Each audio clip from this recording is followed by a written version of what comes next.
गहरे नीले समंदरों में खतरनाक शार्क्स का ग्रोह शिकार पे निकला हुआ था। वो गैंग इतना खतरनाक था कि जब भी वो अपना मुंह खोलते तो मछलियां भाग जाती। लेकिन पीली मछली जो बड़े मीनार के अंदर छुपी हुई थी इतनी खुशकिस्मत नहीं थी। यहाँ देखो, हमें बहुत अच्छा खाना मिला है। चलो इसे खाते हैं। शार्क गैंग पीली मछली को खाने ही वाला था कि अचानक उन्होंने एक बड़ी मछली देख ली जो उनके आगे ही तैर रही थी। ओह, वहाँ देखो, वो मछली ज्यादा बड़ी है। चलो वो वाली खाते हैं। लेकिन शार्क ग्रो को बहुत देर से ये बात समझ में आई कि जिस बड़ी मछली को वो खाना चाहते हैं वो दरअसल मछली नहीं, शिकारियों का फेंका हुआ एक जाल थी। ओह, ओह, मेरे दांतों में बहुत दर्द हो रहा है। ओह, मेरी नाक बहुत ज्यादा दर्द कर रही है। जब शार्क गैंग शिकारियों के जाल में फंस गया तो पीली मछली ने मौका पाकर अपनी जान बचा ली। तुम्हारी वजह से हम अपना लंच खो बैठे हैं। उस समंदर में सिर्फ शार्क का खानदान ही नहीं रहता था, बल्कि वहाँ पे मुख्तलिफ खूबसूरत और बहुत ही प्यारी रंगीन मछलियों के खानदान भी थे। चलो बच्चों, अंदर जाने का टाइम आ गया है। लेकिन अम्मी, बच्चों, मुझे तुम्हारे लिए खाना लेने भी तो जाना है। तब तक तुम सब घर के अंदर ही रहोगे, समझे? अम्मी, हम भी आपके साथ चलते हैं, प्लीज प्लीज। नहीं बच्चों, क्योंकि वहाँ तुम्हारे लिए बहुत खतरा है। वहाँ बहुत सारे शार्क्स हैं। शाबाश मेरे बच्चों, अंदर आ जाओ। और हाँ, किसी अजनबी से बात मत करना। 3 लाल मछलियाँ अपने घर गईं, जो कि एक डूबी हुई कश्ती थी। जब शार्क गैंग ने उन्हें देखा तो माँ मछली को पकड़ना चाहा। अरे वाह, मजेदार मछली मिल गई खाने के लिए। और इस बार ये खिलौना नहीं है। बड़ी शार्क ने अचानक अपने दोस्तों को हमला करने से रोक दिया। रुक जाओ, सिर्फ एक मछली खाने के बजाय हम उस डूबे हुए जहाज के अंदर छुपे हुई वो तीनों मछलियाँ क्यों नहीं खाते? बताओ मुझे। हाँ, ठीक कहा। बहुत होशियार हो तुम। हम वो तीनों मछलियाँ खाते हैं। इतनी तेजी मत दिखाओ। हम उन मछलियों पर फौरन हमला नहीं करेंगे, क्योंकि जब वो उन बड़ी लाशों के साथ अपने छोटे से घर में घुसने की कोशिश कर रही होंगी, वो आसानी से बच सकती हैं। हम लोगों को मिलकर एक प्लान बनाना होगा। किस किस्म का प्लान बॉस? तुम किसी पुरसुकून जगह पर जाकर इंतजार करो और प्लान मुझ पर छोड़ दो। तो शार्क लाल मूंगा बन के घूमने लग गई ताकि पकड़ी ना जाए। उसने अपने ऊपर लाल रंग कर लिया ताकि सबको लगे कि वो लाल मछलियों के खानदान से है। फिर उसने खुद को नारंगी रंग की काई के पीछे छुपाया ताकि उसके पंख किसी को नजर ना आए। उसने काई अपनी पीठ पे रख के नुकीले पंख को छुपा दिया और आखिर में वो लाल मछलियों की पसंदीदा काई के बिस्किट भी ले आई। कोई मछली इन कुकीज का मुकाबला नहीं कर सकती। फिर वो लाल मछली के घर के आसपास तैरने लगी और अपनी नाक से दरवाजा खटखटाया। कौन है? मैं एक बूढ़ी लाल मछली हूँ जो मांस कुकीज बेचती हूँ। क्या आप लोग खाना पसंद करेंगे? मांस कुकीज। छोटी लाल मछलियाँ मॉन्स कुकीज का सुनकर बहुत खुश हुईं। वो उसे खरीदना चाहती थीं। रुक जाओ भाइयों, अम्मी ने कहा था हमें अजनबियों से बात नहीं करनी है। उनमें से एक लाल मछली ने दरवाजे के सुराख से बाहर झांका। लेकिन ये कोई अजनबी नहीं है, ये हमारी तरह लाल मछली है। तो उस मछली को अपने जैसा जानकर वो तीनों मछलियाँ बाहर आ गईं। मैं आपको घर ले चलूं? मेरे घर में और भी बहुत सी कुकीज मौजूद हैं। लाल मछलियाँ शार्क के पीछे चल दी और शार्क ये सोच रही थी कि अब वो इन्हें कैसे मजे से खाएगी। अचानक एक मछली की डोर उसके पंख से टकराई और काई हटते ही उसका असली पंख नजर आने लग गया। उसी वक्त लाल मछलियों को पता चल गया कि वो शार्क है। ये तो शार्क है, भागो! उसमें से एक पहाड़ के पीछे छुप गया और दूसरा झाड़ियों में और तीसरा बेचारा पत्थर के नीचे। लेकिन शार्क ने एक एक करके उन तीनों को पकड़ लिया। हम अपने दोस्तों के साथ अच्छी सी दावत मनाएंगे। उनमें से एक ने जैसे तैसे करके शार्क के पंखों से खुद को आजाद करा लिया और तेजी से अपने घर की तरफ तैरने लगी। उसी वक्त जब माँ मछली ने अपने बच्चों को घर पे नहीं पाया तो वो बहुत डर गई। नहीं नहीं, ये क्या हुआ? मेरे बच्चे कहाँ चले गए? माँ मछली अपने बच्चों को ढूंढने बाहर जाने ही लगी थी कि अचानक उसने अपने एक बच्चे को अपनी तरफ तेजी से आते देखा। शार्क ने मेरे भाइयों को पकड़ लिया है। मुझे पता है वो कहाँ है। चले मेरे साथ। माँ मछली ने सोचा कि वो बड़ी मछली व्हेल से मदद ले और फिर वो तीनों तैरकर वहाँ चली गईं जहाँ शार्क्स का गैंग था। शार्क्स अपना खाना खाने ही लगी थी, लेकिन वो ये देखकर हैरान रह गईं कि उनके पास सिर्फ 2 मछलियाँ हैं। ओह बॉस, यहाँ तो सिर्फ 2 ही सुर्ख मछलियाँ हैं। हाँ क्या? कैसे? मुझे ऐसा लगता है कि तुम एक को भूल गए हो। हाँ, वो मैं थी जो भाग गई। क्या? अब शार्क गैंग ने बड़ी व्हेल को आते देखा और वो बहुत ज्यादा डर गए और इस तरह वो 2 छोटी मछलियां भी बच गईं।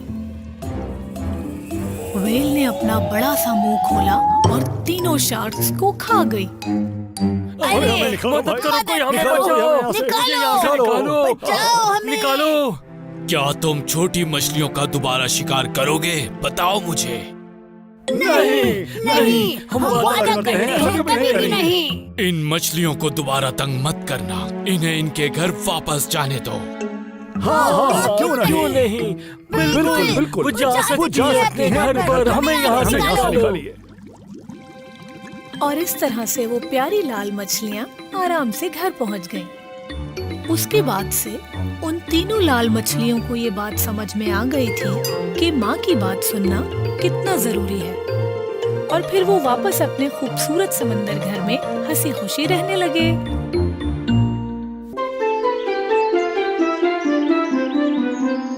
बैल और मेंढक की कहानी। एक जमाने का जिक्र है। जंगल में एक बैल रहा करता था। ये बैल बिल्कुल भी खुश नहीं था क्योंकि ये बैल उन सब बैलों में से सबसे छोटा था। उसे ये बिल्कुल अच्छा नहीं लगता था। और हाँ, एक दफा फिर वो अपने दोस्त के पास गया।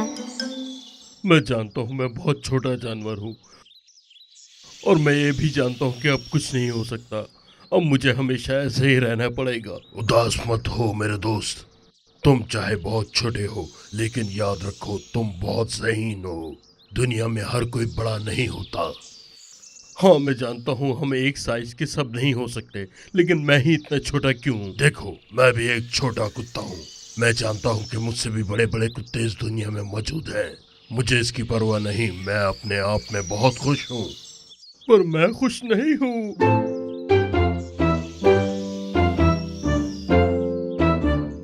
फार्म के बिल्कुल बराबर में एक नदी थी जहाँ पे नाखुश बैल रहता था।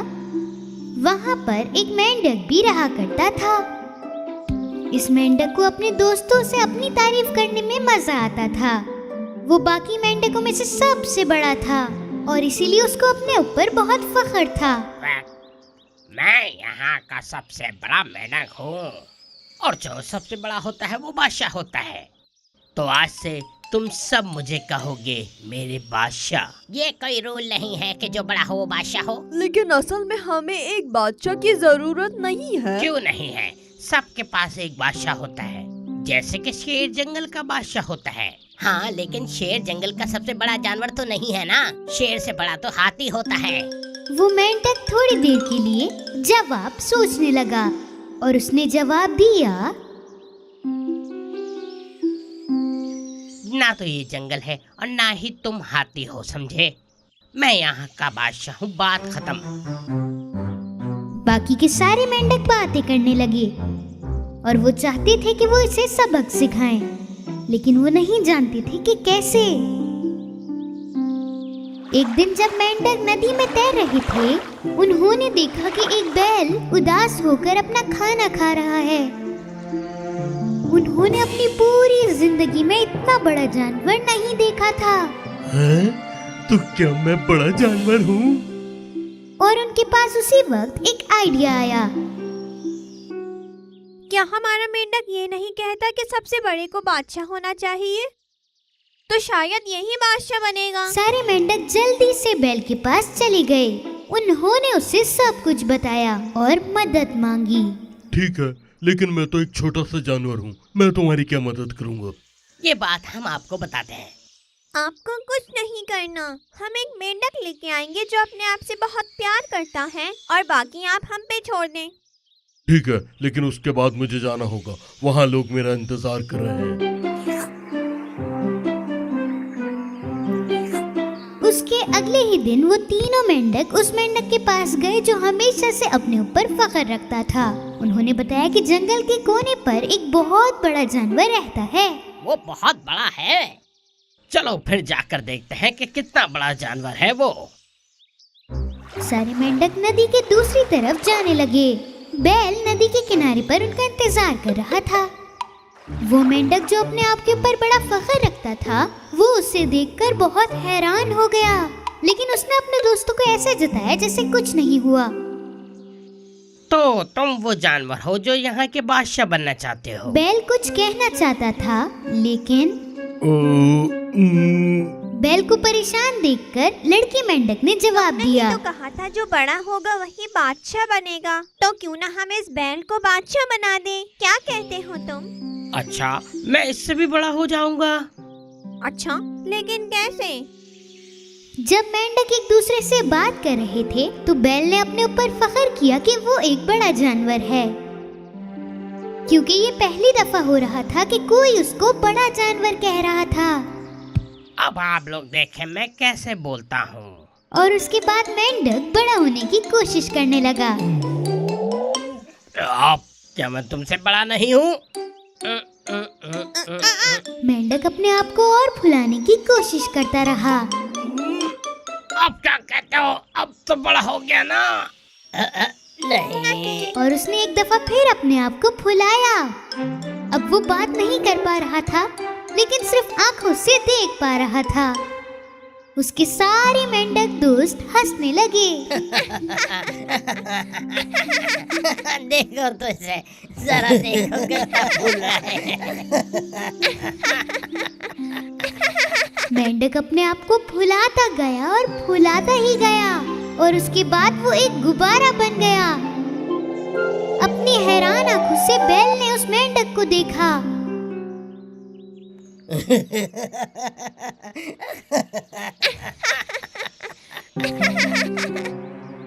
वो मेंढक अपने आप को इतना फुला चुका था कि वो अब मेंढक नहीं दिख रहा था। उसने इतनी जोर से छलांग मारी कि वो अब उड़ने लगा था। थोड़ी देर में वो बैल के करीब आ गया, लेकिन उसको बैल को पार करना था। उसने थोड़ी जान लगाई और अपने आप को थोड़ा और फुलाया। वो ऊपर गया और बैल और मेंढक दोस्त सिर्फ खड़े होकर देख रहे थे। ये बहुत मुश्किल सबक था। वो सब उस मेंढक के लिए बहुत उदास हुए जो अपने आप के ऊपर बहुत फख्र रखता था। और ये सब देखने के बाद बैल ने कभी भी अपने छोटे होने पर शिकायत नहीं की।